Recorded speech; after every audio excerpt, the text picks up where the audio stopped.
Welcome, everybody. Hello, welcome. Hi. Welcome to our live leadership training for Wednesday, May 29th of 2024. We are live right now, and we come to you every single week with a free leadership training. Why do we even do that? I've been asked many times.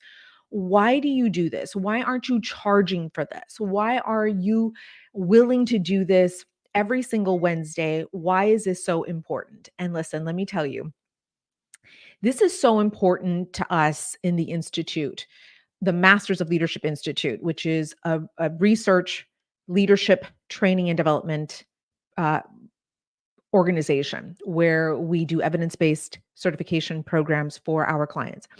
And the reason why we do this free leadership training every single Wednesday is because there's so many managers and leaders out here who do not have access or can't afford to do a leadership development program. Sometimes your organizations do not allocate budgets or funds for early to mid-career leaders leadership development. And so we wanted to bring this opportunity every single Wednesday. The times vary, but every single Wednesday, we come on live right here on LinkedIn to provide you with a leadership training that includes theory, that includes concepts, but more importantly, practical strategies so that you can go implement right away. That's why we do this, because we know there are so many overwhelmed, stressed out leaders out here doing the best they can without the leadership development necessary to be their most effective and impactful. And this is why joining us every single Wednesday, stay close to my account right here on LinkedIn so that you can be notified. And maybe you're going to want to get on our email list so that you get notifications the day we go live. It's Wednesday, but again, times vary. So you're going to want to get on that email list. Okay, so listen, you have the comment section. So wherever you're watching this, you have the comment section.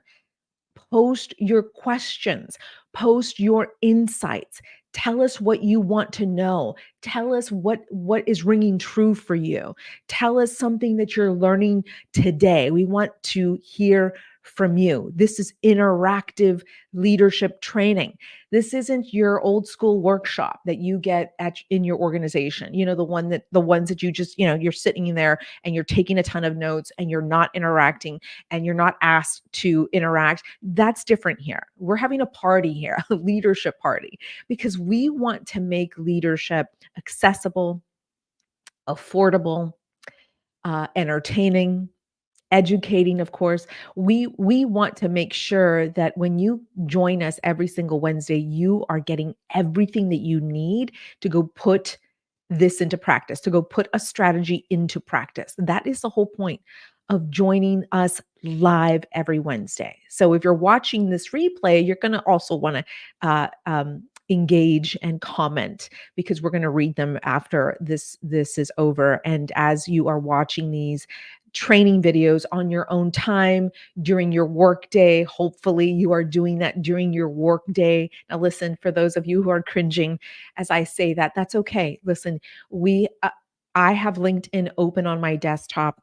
I'm in there also watching, getting leadership training as well, watching for professional and personal development videos. I am not only doing my work, but I allocate time to be nourished, right? To be entertained, to be educated. And I do that through LinkedIn. So you're going to want to do that with this channel, with this profile, with this page of mine, so that you can go back over and over again and rewatch these leadership training replays.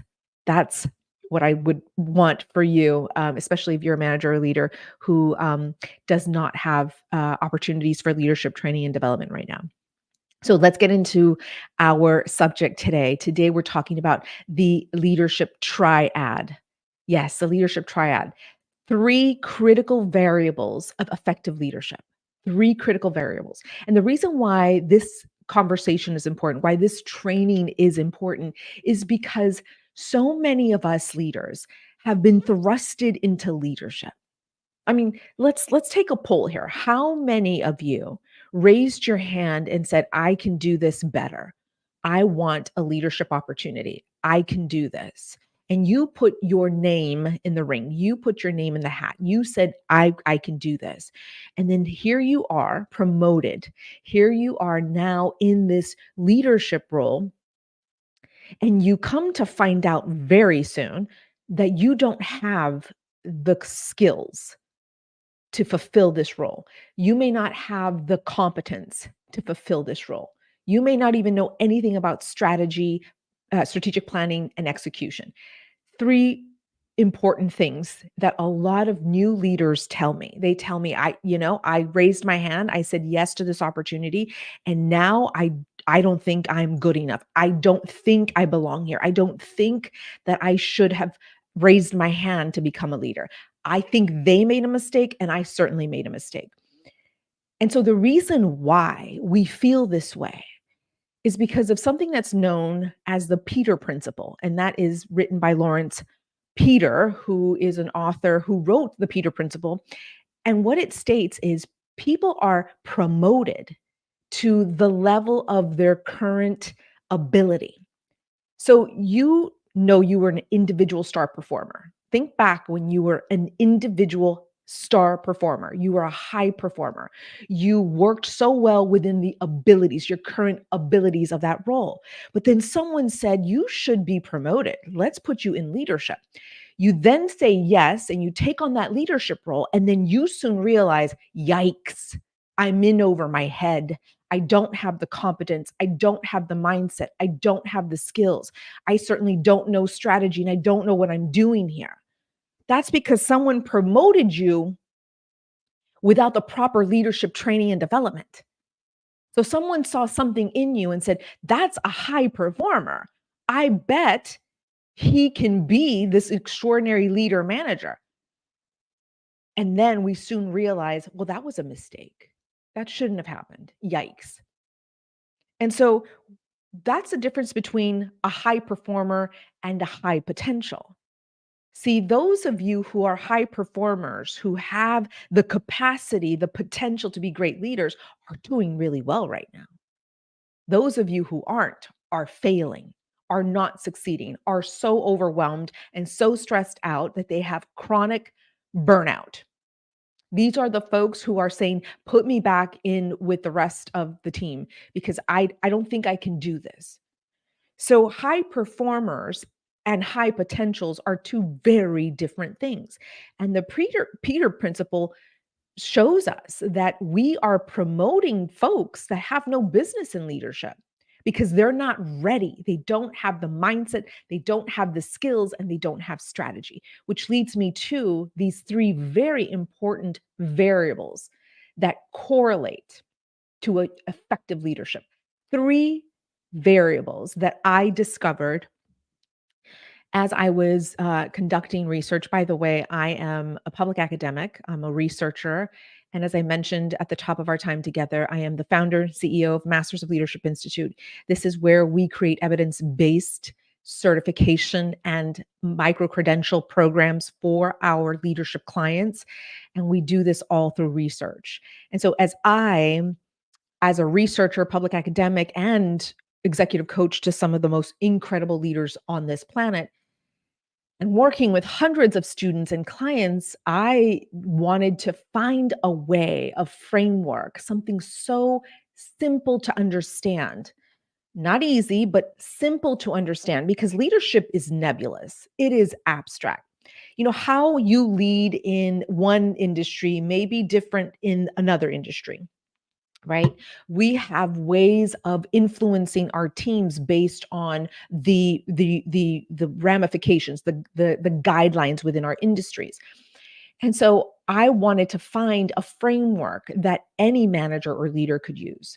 And the framework is this leadership triad, where we take three simple variables and we look at the relationship between these three variables and ultimately the effect of your leadership, the impact of your leadership.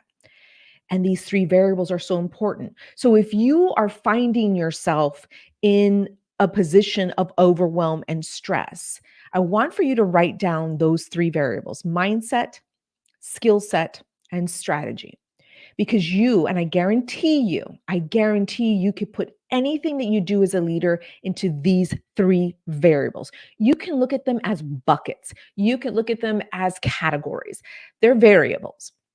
When a leader's mindset increases, it strengthens, so does the leadership impact. When a leader's skills improve and you close the gaps that you have in your skill inventory, your impact as a leader increases. As your strategy, planning, execution, and implementation increase, so does your leadership effectiveness. So you have these three very important variables. You can have them stand alone, and we can still see the correlation or relationship to effective leadership. But what I have done is taken these three variables, and it's like this triad. It's almost like this magic triad that must occur, must happen, so that we can see the effectiveness of your leadership. And listen, you entered leadership, no matter how you got here, right? Some of us were thrusted into leadership without leadership training or development.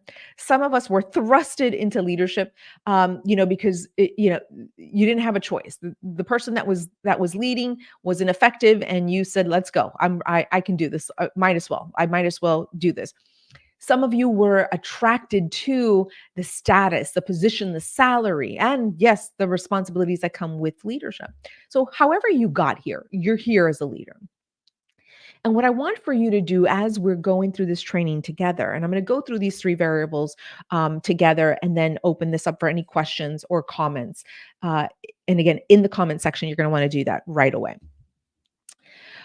I want for you to write those three down, because as you are faced with a result that you must create as a leader, either a result for yourself or a result for your team, you're going to want to put the strategy, the planning, all that work that goes into preparing for a result into those three categories: mindset, skills, and strategy.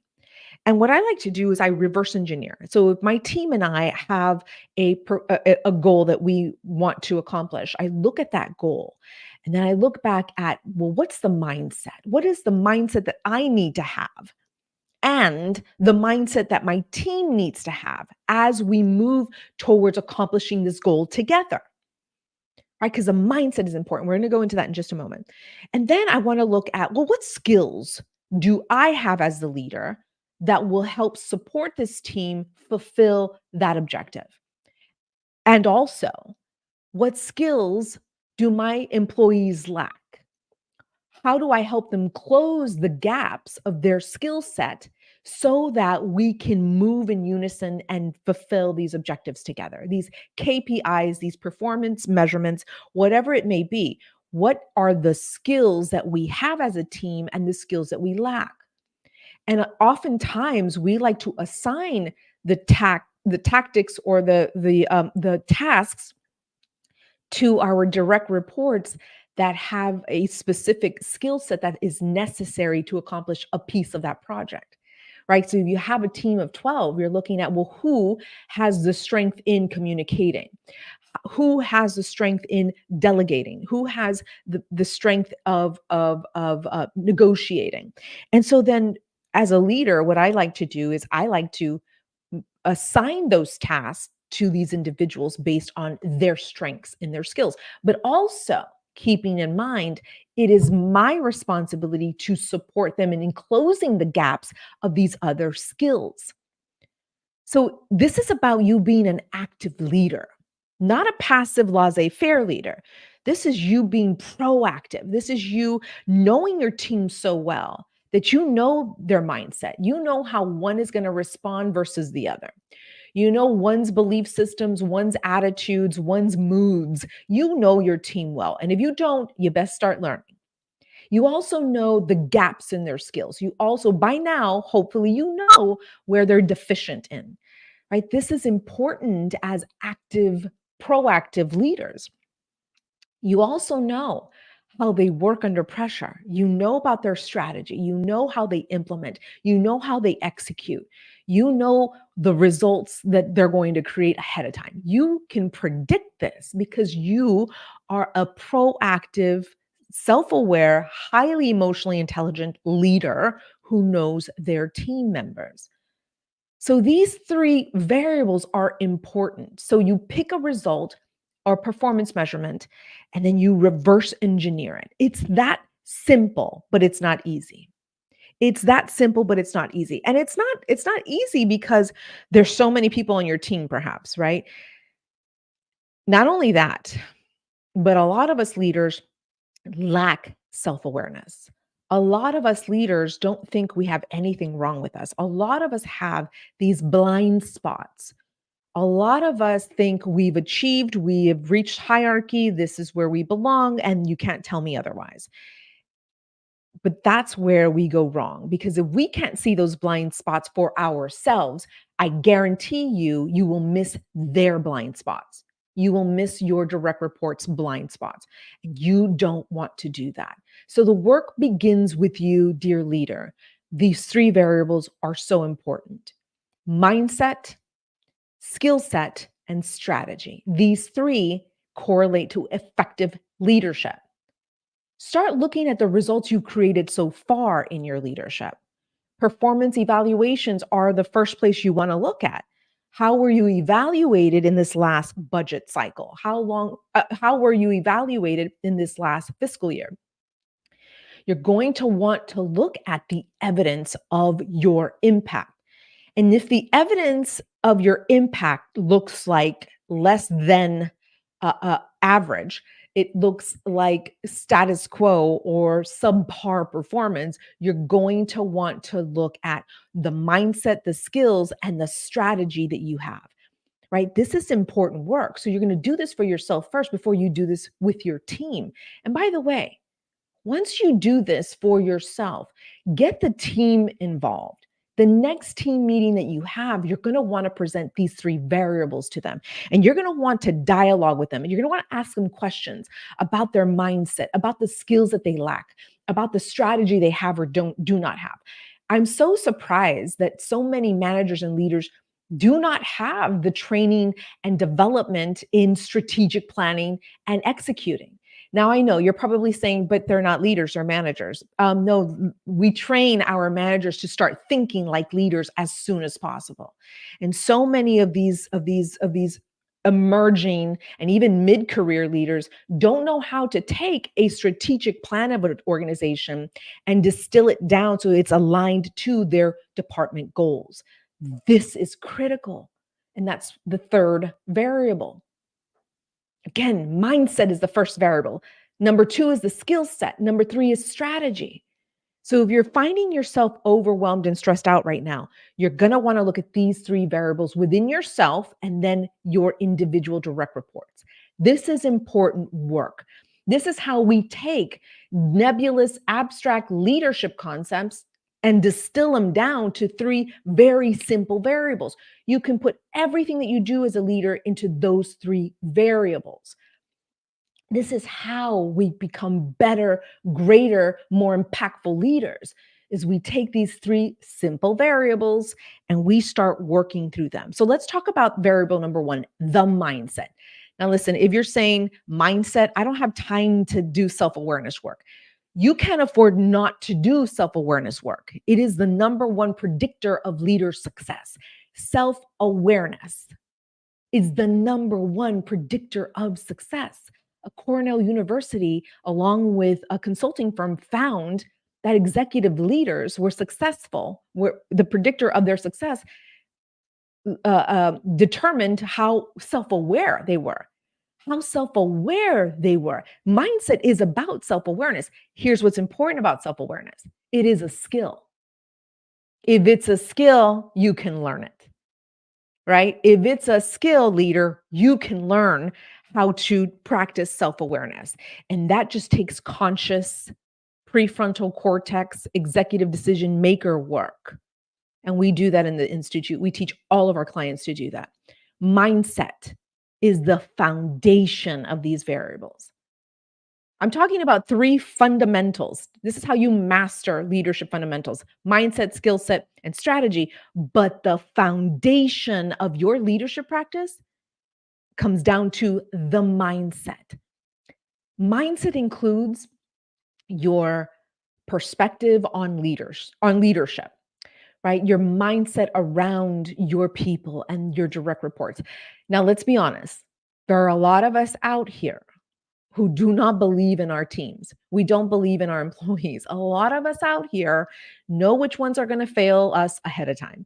A lot of us out here don't believe in the capacity or the potential of our employees. Listen, I'm the first to admit these are some thoughts and some beliefs that I have about some team members. How about the beliefs you have about yourself? Do you believe you're a capable leader? Do you believe you have the capacity to learn and to grow? Do you believe that you have a beginner's mindset, always curious and excited to learn something new? Do you believe that you're resilient in times of crisis or adversity? What are the beliefs that you have about yourself? This all has to do with your mindset. What are your values? What do you value the most about leading your people? Do you value integrity? Do you value communication? Do you value transparency? Your values are very much a part of your mindset. So, this is why the foundation is this first variable: mindset. This is what we want to cement. This is what we want to form before we start building the walls of this house. And so mindset is important.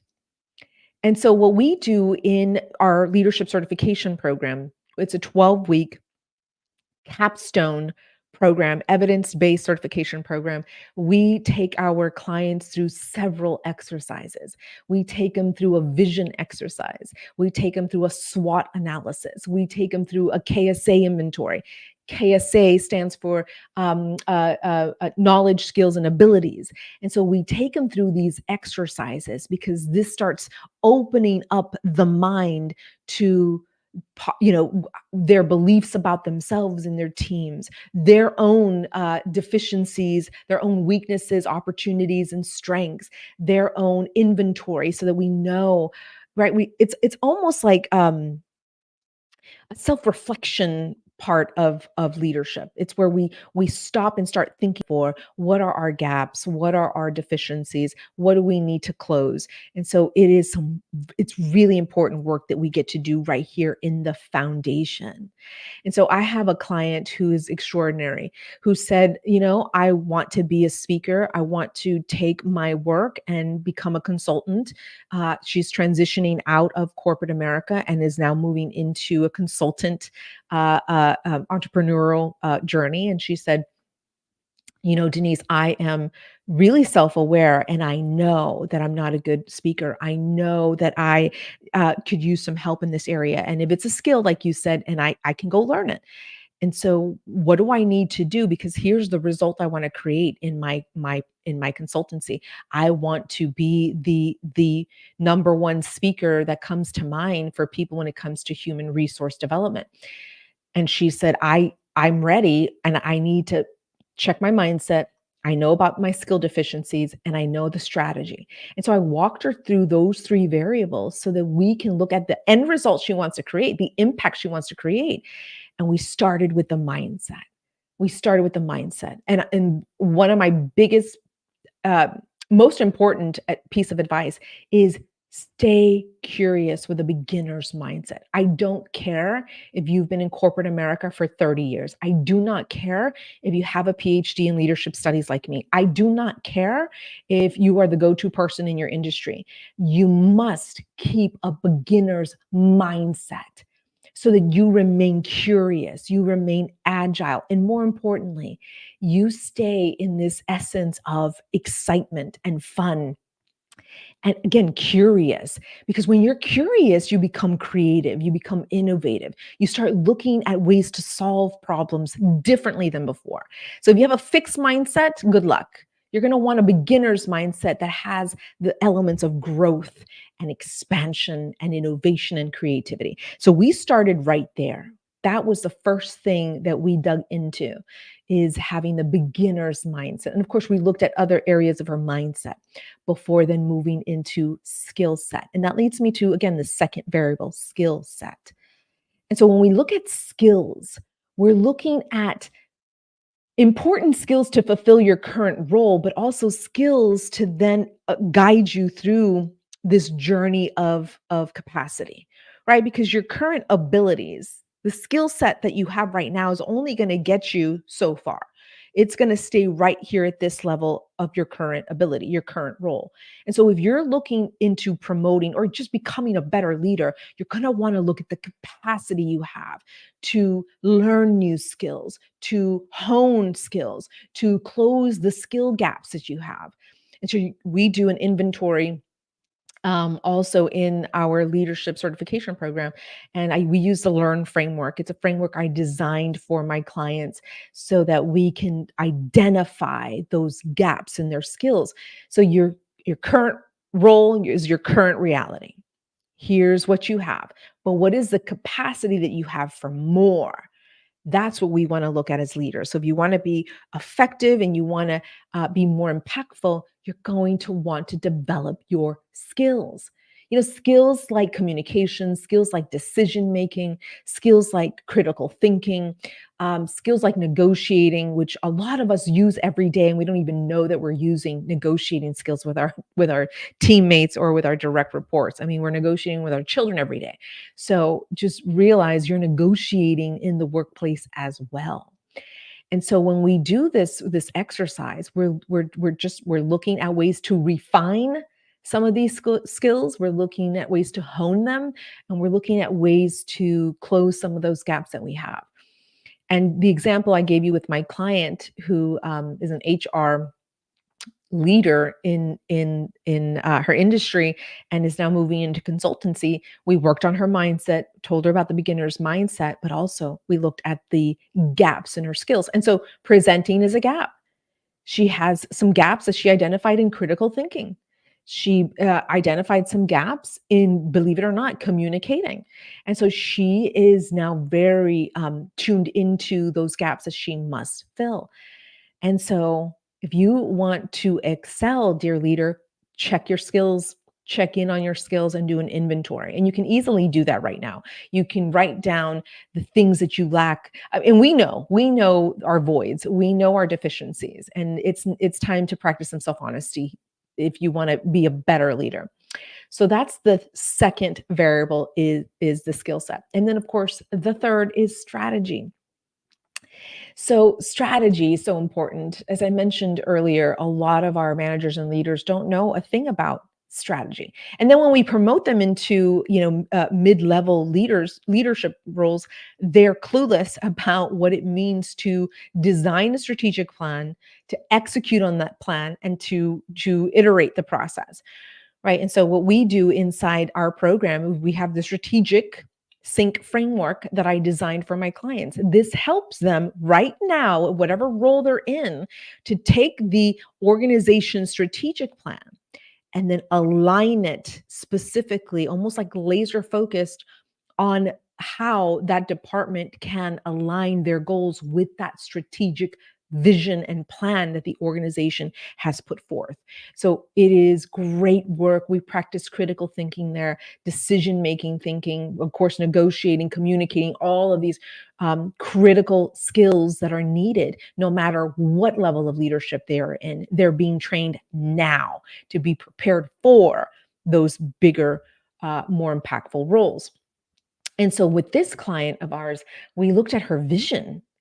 I said, let's play. Let's look at what the future looks like. We know what the result is. We know what the result you want to create is. Now we have to formulate a strategic plan, and it starts with vision first.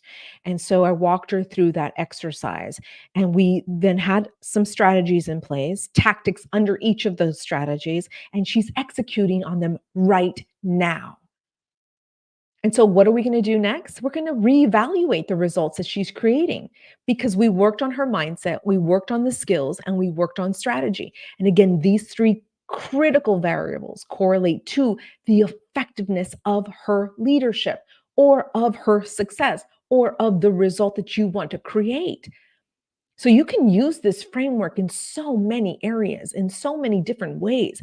But the bottom line is you could put everything into those three critical variables: mindset, skill set, and strategy. So important. So before I wrap this up, by the way, comments, please post your comments, questions, wherever you're watching this. Would love to answer some of your questions. Here's a word of caution. So as you're hearing me, you're probably saying, well, that sounds really easy. That sounds easy. Well, it's not. It's simple. It's not easy. Two very different ideas here, my friend. It is not easy. And here's why. Because we're going to keep getting overwhelmed and stressed out. We're going to revert back to our old patterns of behavior. We're going to revert back to our old ways of thinking. And so here you are faced with crisis, faced with adversity, and what's going to happen? You're going to revert back to what your brain already knows. And so this is why this is conscious prefrontal cortex, executive decision-making work. We do this consciously so that we can then do it, that we can then put it unconscious into our minds. So here's the work. You're going to want to jot down those three variables. And anytime you're faced with a crisis, anytime you're faced with a challenge among your teammates, with your team or your department or region, you're going to want to take those three variables out and then start looking at where you can close some of those gaps. What kind of mindset did you and the team have that created this very negative result? What were the skills that your team used that created this negative result? What strategy did you use that created this negative result? And so this is how we evaluate ourselves. This is how we stay true to ourselves as leaders. This is how we become more effective. We have to do the work. And you may be so overwhelmed and stressed out, you don't want to add one more thing to the pile of things you have to do. But this you cannot afford not to do. So mindset, skill set, and strategy. All right. I don't see any questions. So that means I'm thorough. Fantastic. Here's what I would like for you to do. I would like for you to join my email list. By the way, those on my email list get notified first when we open enrollment for our next cohort. This is a leadership certification program. It is leadership mastery. We take these three critical skills, we master the fundamentals, and we take one variable at a time. And we do a lot of pre and post testing because we are a research institute after all. We do executive coaching at all levels of leadership. So executive coaching is not just for those in the ivory tower. We designed our executive coaching program to fulfill anybody on that pipeline of leadership because it's customized, because we tailor it to you and to your needs. So you're going to want to get on this email list as soon as possible because we're about to open our next cohort very soon. So you're going to want to go to www.drdenisemsimpson.com/leadership. Plus you'll get my weekly newsletter when you do sign up. So drdenisemsimpson.com/leadership. All right, dear leaders, thank you so much for your time today. Expect to visit with me next week, right here, same time, maybe, we don't know, but it's the same day every Wednesday. All right, leaders, thank you so much. And make sure if you're watching the replay of this training, you're going to want to post your questions. Thanks so much. Take good care, everybody.